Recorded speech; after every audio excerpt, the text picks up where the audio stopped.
బీసీల గురించి మాట్లాడే హక్కు కేసీఆర్ కు లేదన్నారు పీసీసీ చీఫ్ మహేష్ కుమార్ గౌడ్. దమ్ముంటే బీసీని బీఆర్ఎస్ కు ప్రెసిడెంట్ గా నియమించాలన్నారు. బీజేపీ బీసీ నేత అయిన బండి సంజయ్ ను ఎందుకు పక్కన పెట్టారని ప్రశ్నించారు. బీసీల విషయంలో సీఎం రేవంత్ రెడ్డి కమిట్మెంట్ తో ఉన్నారని మహేష్ గౌడ్ అన్నారు. అనగదెక్కిన కేటీఆర్ కేసీఆర్ ఇలా బీసీల కులగన గురించి మాట్లాడుతూ ఉన్నారు.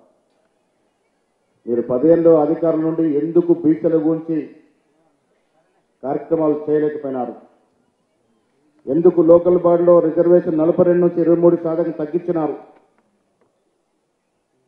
ఇవి జవాబు చెప్తే కానీ మీరు బీసీల గురించి మాట్లాడే హక్కు లేదని మాట్లాడుతాను మనం చేస్తా ఉన్నాం.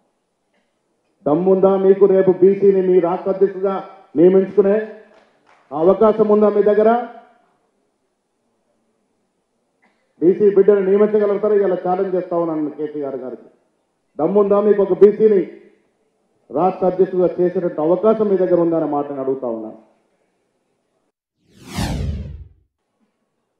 బండి సంజయ్ అనే వ్యక్తి ఒక బీసీ బిడ్డ, యాక్టివ్గా పనిచేస్తున్నట్టు తరుణం. ఎందుకు తప్పించినారు మీరు? ఇదా మీకున్న ప్రేమ బీసీల మీద? అన్నాడు ఒక బీసీని తప్పించే అగ్రవాల్ నాయకుని మీరు అధ్యక్షుడిగా చేసుకున్నారు. కొన్ని కేంద్రంలో ఒకరు క్యాబినెట్ ఇస్తే ఎందుకు సంజయ్ గారు సహాయమంత్రి ఇచ్చినారు? ఇదా మీకు బీసీల ఉన్న ప్రేమ?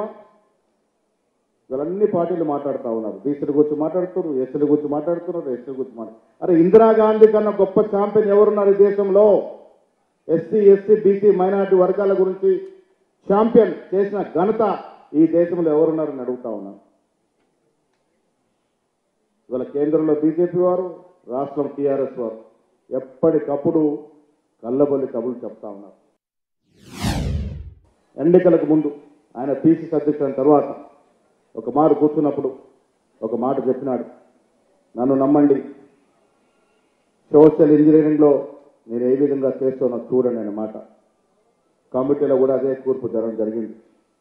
మీ అందరూ తెలుసు, కామారెడ్డిలో బీసీ డిక్లరేషన్ నా ద్వారా ఆయన చదివించినాడు. కొన్ని మార్పులు చేయొచ్చి సభ్యుల ఇంట కూర్చుని ఆగమేఘాల మీద, ఎందుకంటే అప్పుడే సిద్ధరామయ్య గారు వచ్చేస్తా ఉన్నారు. మార్పులు చేర్పులు జరుగుతున్న వేళ కొన్ని సెన్సిటివ్ విషయాలు నేను మాట్లాడినప్పుడు లేదన్నా మీరు పెట్టేయండి, నేను చెప్తున్నా కదా, దాంట్లో ఏం సంశయం లేదు, ఆ అంశం చేర్చండి అని గట్టిగా చెప్పినటువంటి సందర్భం.